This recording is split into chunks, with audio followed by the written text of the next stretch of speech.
দিকে গেলে কালো আসছে তুমি এই জন্য। হ্যাঁ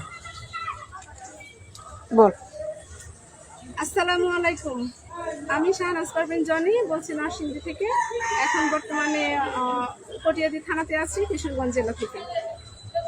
তো আমি এসেছি আজকে আপনাদেরকে এইটা বলতে যে আমি নিবন্ধিত শিক্ষক সংগঠন নিয়োগ বঞ্চিত নিবন্ধিত শিক্ষক ফোরামের পক্ষ থেকে আজকে আপনাদেরকে ইনভাইট করতে আসছি। আগামী 15ই জুলাই আমাদের আন্দোলনের ডাক দেওয়া হয়েছে নীলিমা দিদির পক্ষ থেকে। আপনি জানেন সভাপতি নীলিমা দিদি ছিলেন, আছেন, ওনার পক্ষ থেকে আন্দোলনের ডাক দেওয়া হয়েছে। তা আমরা চাচ্ছি যে আমাদের সনদ যেহেতু বাতিল করে দিয়েছেন বা বারবারই মিডিয়াতে আসছে, আবার এনটিএসসি চেয়ারম্যান স্যার বলছে যে আমাদের সনদ নাকি বাতিল হয়ে গেছে, আবার বলতেছে গুজব, আসলে কোনটা?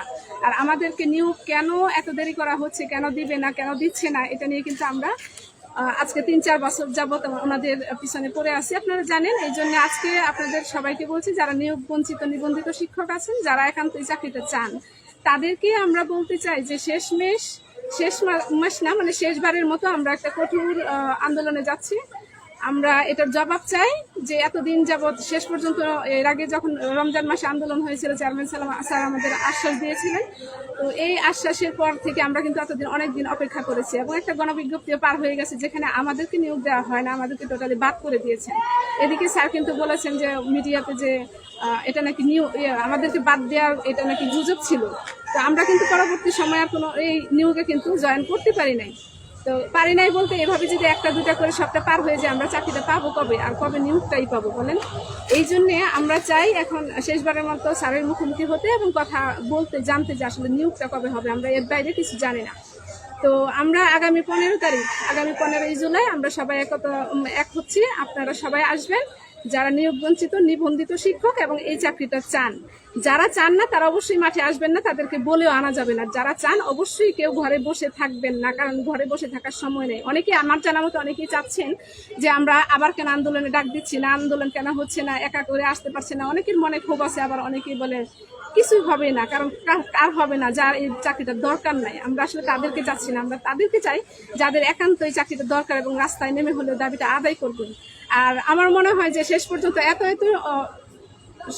পদ শূন্য থাকার কারণ একটাই, 20,000-23,000 এর বেশি না, কম হচ্ছে আবেদন করেছে। আর নিয়োগ পাবে কতজন? 23,000 যদি আবেদন হয়, কলেজে কতজন নিয়োগ হয়েছে, আবার স্কুলে কতজন নিয়োগ হবে? এরাই তো একজনে 2-3টা করে সনদের প্রেক্ষিতে চাকরি পেয়েছে আমাদের এলাকায়।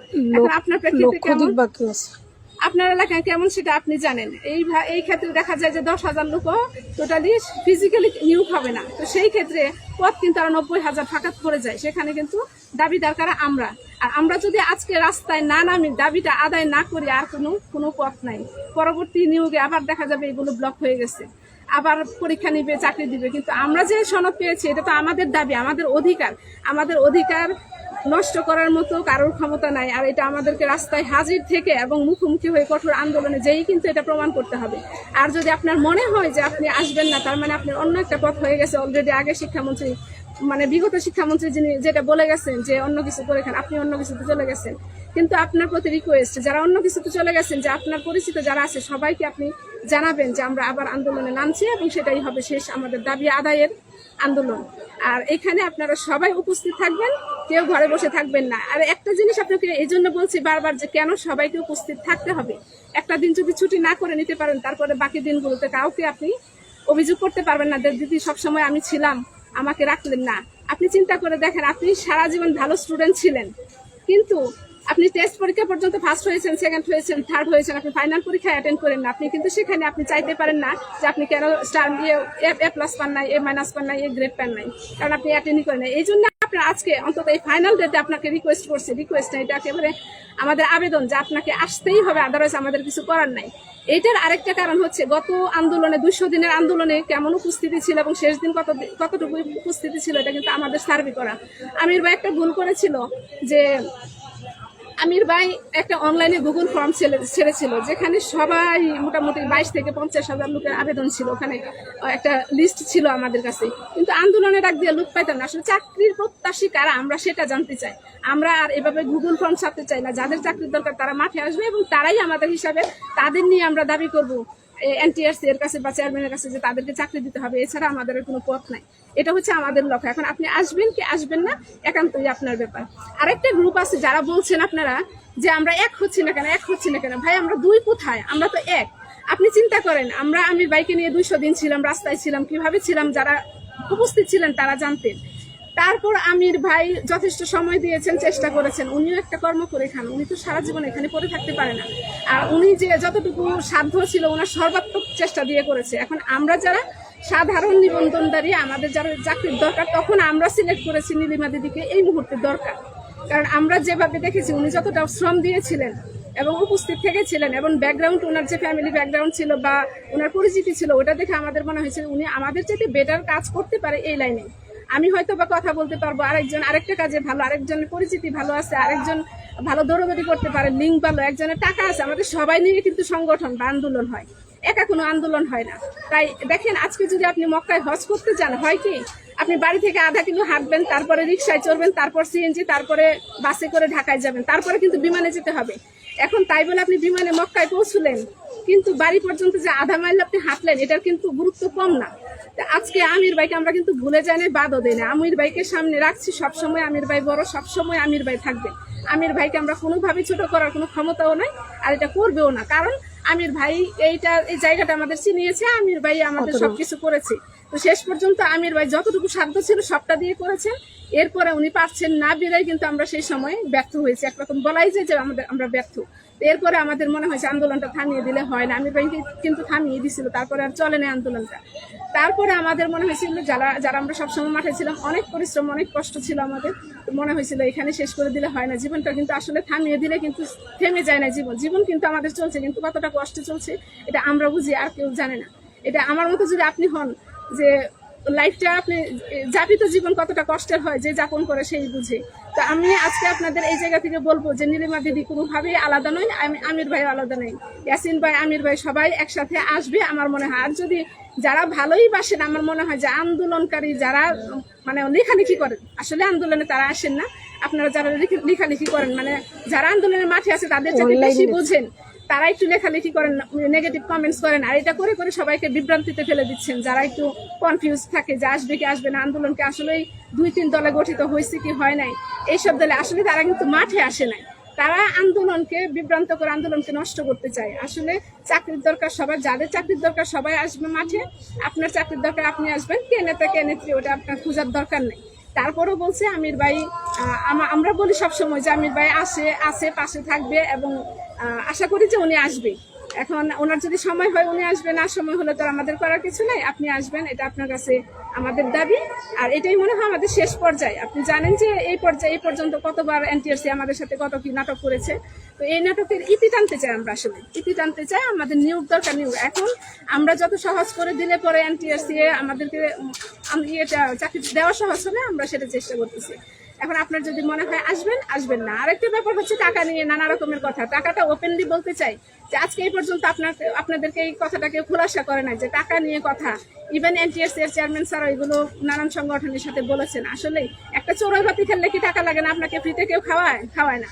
একটা আন্দোলন করবেন, অবশ্যই টাকার দরকার। কেন টাকা ছাড়া কিছু হয় না। আপনি ঢাকায় গেলে আন্দোলনে যোগ দিলে আপনার নিজের কিছু পার্সোনাল খরচ আছে, যাতায়াত খরচ, থাকা খাওয়া, এগুলো আপনার লাগবে। তো আন্দোলন চললে সেরকম কিছু খরচ লাগে। তবে হ্যাঁ, এর আগে আমির ভাই যেগুলো করেছে, যে ওই বিভিন্ন গ্রুপ করে জেলা পর্যায়ে নেতাদেরকে নেতা বানায়, তারপর তাদের মাধ্যমে টাকা আনছে, তারপর দেখা যাচ্ছে সব টাকা উনি একসাথে করতে পারে না। সেটা নিয়ে আবার তারাই লেখালেখি করছে আমির ভাইয়ের বিরুদ্ধে। ওইটা নিয়ে আমাদের অনেক খারাপ লাগছে। তারপর বাধ্য হয়ে আমরা আন্দোলনটা চালানোর খাতিরেই আমরা মাঠে টাকা তুলেছি, এবং সেটা আমাদের ওই শাহবাগ থানা পর্যন্ত জানে। আমরা কোনো কিছু গোপন করি নাই। ওই পর্যায়ে আন্দোলন 7 মাস চলা, মানে অনেক টাকার দরকার, এটা আপনারা জানেন। তো সেই সময় কেউ আমাদেরকে সহযোগিতা করে নাই, শুধু লেখালেখি করছে, সামনাসামনি মন্তব্য করছে। আমরা মুখ বুঝেছিলাম, কারণ আমারও চাকরির দরকার, আমাকে একটু সহ্য করতেই হবে। যারা আসে 1 মাসে 1 দিন আসে, তার কিন্তু চাকরির দরকারে আসে না, সে একটু ঘুরতে আসে। আমরা সেটা বুঝে গেছিলাম। এই জন্য আপনি যদি আসেন, অবশ্যই এটা মাথায় রেখে আসবেন যে আপনাকে কিছু সাপোর্ট করতে হবে ফিনান্সিয়াল। তবে আমির ভাইয়ের মতো আমরা আগে থেকে কারো হাতে দায়িত্ব দিতে চাই না। সেই টাকা মেরে দেখ আপনার টাকাটা, এটা আমরা চাই না। বা নীলিমা দিতে টাকা মেরে দেখ আপনার অনেক টাকা জমিয়ে ফেলবে, এটা আমরা চাই না। আমরা চাই হচ্ছে কাজ চলুক, যতটুকু কাজে খরচ হবে আমরা ততটুকু কন্ট্রিবিউট করবো সবাই মিলে। 100, 200, 500 টাকা দেওয়া কিন্তু আমাদের মধ্যে, ঢাকা পর্যন্ত গেলে 1000 টাকা খরচ হয়, 500 টাকা ওখানে দিলে কিছু হয় না। আমার মনে হয় না পারেন 200 দিবেন, 100 দিবেন, 300 দিবেন, আপনি সেটা করেন, সেটা না করে মন্তব্য করেন। মন্তব্য করার আমার মনে হয় না যেটা আমাদের উচিত। সবারই উচিত আমাদের এই পর্যন্ত নীলিমা দিদির সংগঠনকে একেবারে শূন্য হাতে এই পর্যন্ত নিয়ে আসছে নিজের খরচে, কারণ আমরা যাইও নাই, খরচও দিই নাই। কারণ হচ্ছে আগের বার দিয়ে দিয়ে আমরা সবাই টায়ার্ড হয়ে গেছি, আর এত মন্তব্য শুনে শুনে আমাদেরও ঘৃণা হয়। এই জন্য চাইছি যে নীলিমা দিদির আসলে কতটুকু যোগ্যতা আছে, ওনারা কি আসলে করতে পারে দেখি। এখন দেখি যে ওনারা অনেক চেষ্টা করেছেন, ওনাদের নিজের গাইডের টাকা দিয়ে অনেক অনেক এইটুকু ঋণ আমরা কখনো পরিশোধ করতে পারবো না আমার মনে হয়। তো এত কিছু করার পরে যদি আমরা শেষ মুহূর্তে এসে নিজের জন্য কিছু খরচ না করি তাহলে কি হয়। তো এই জন্য আমার চিন্তা যেটা আমি করি বা আমি বুঝি বা আপনাকে বুঝাইতে চাই যে যতটুকু খরচ হবে আমরা মাঠে প্রোগ্রামটা দেখে প্রোগ্রাম শেষে আমরা ওনাকে কন্ট্রিবিউট করব কিছু কিছু অংশ, যে উনি যেন এটা আমরা চেষ্টা করব, যদি পারি দিবেন, না পারলে সবাই উপস্থিত। এই জন্য আপনার যদি মনে হয় আপনি দিবেন, না পারলেন নাই, এই জন্য আপনি অবশ্যই সেই প্রস্তুতিটুকু নিয়ে আসবেন। এছাড়াও যদি আপনি একান্তই না পারেন, আপনার যদি ফিরে যাওয়ার টাকার দরকার পড়ে, এতটাই যদি হন, আপনি ক্ষতিগ্রস্ত থাকেন, তাহলে আপনি আন্দোলনে আসেন, যোগাযোগ করেন আমাদের সাথে এবং আন্দোলনে সার্বক্ষণিকভাবে থাকেন। ওখানে যা যা করতে হয় সবকিছুতে অ্যাটেন্ড করেন। আন্দোলনটা আপনার নিজের জন্য একদিনের জন্য হয়তো বা ভাগ্যটা ঘুরে যেতে পারে, আমরা শেষ চেষ্টাটুকু করতে পারি, যতদিন জীবন আছে হয়তো বা না। আমার মনে হয় যে এটা আসলে আশা ছেড়ে দেওয়া উচিত না। তাই আসেন, আগামী 15 তারিখ এনটিআরসি এর মাঠে, এনটিআরসি এর সামনে আপনি আসবেন, বুরাক টাওয়ারের সামনে। আপনি শাহবাগ থেকে চলে আসবেন বাংলা মোটরের দিকে, ওখানে পরিবাগে নেমে আপনি ডান দিকে যাবেন। আর বাংলা মোটরের দিক থেকে আসলে আপনি পরিবাগে নেমে বাম দিকে আপনার হাঁটতে থাকলে আপনি আন্দোলনের স্থানটা পেয়ে যাবেন। তো আমার সবার প্রতি এই রিকোয়েস্ট যে কাউকে দোষারোপ না করে নিজের প্রয়োজনে আপনারা আন্দোলনে জয়েন করেন এবং চেষ্টা করবেন যে আন্দোলনে কিছু কন্ট্রিবিউট করতে। এটা ওপেন সিক্রেট, সব জায়গাতে টাকা লাগে, এটা সবাই জানে, কিন্তু আমরা এক গাধাভাবে কেউ বড়লোক হয়ে যাক এরকম আমার আপনার টাকা দিয়ে, এটা আমরা কখনোই চাই না। এই জন্যে আপনাকে বলছি যে আপনি আসেন, সামনে থেকে খরচ করেন এবং দেখেন, সবটা বুঝেন, তারপরে আপনার মন চাইলে টাকা দিবেন কি দিবেন না ওটা পরের কথা, কিন্তু আপনার আন্দোলনে আসতে হবে। যদি আপনি নিয়োগ বঞ্চিত নিবন্ধিত শিক্ষক হন এবং এই চাকরিটা আপনার প্রয়োজন হয়, দরকার, নেক্সট টাইম আপনি বলবেন না যে আমি এতদিন ছিলাম ততদিন ছিলাম, কারণ ওইটা আমরা মানব না। আজকে এই পর্যন্ত, সময় পাবে না। রাখছি। আল্লাহ হাফেজ, ভালো থাকবেন।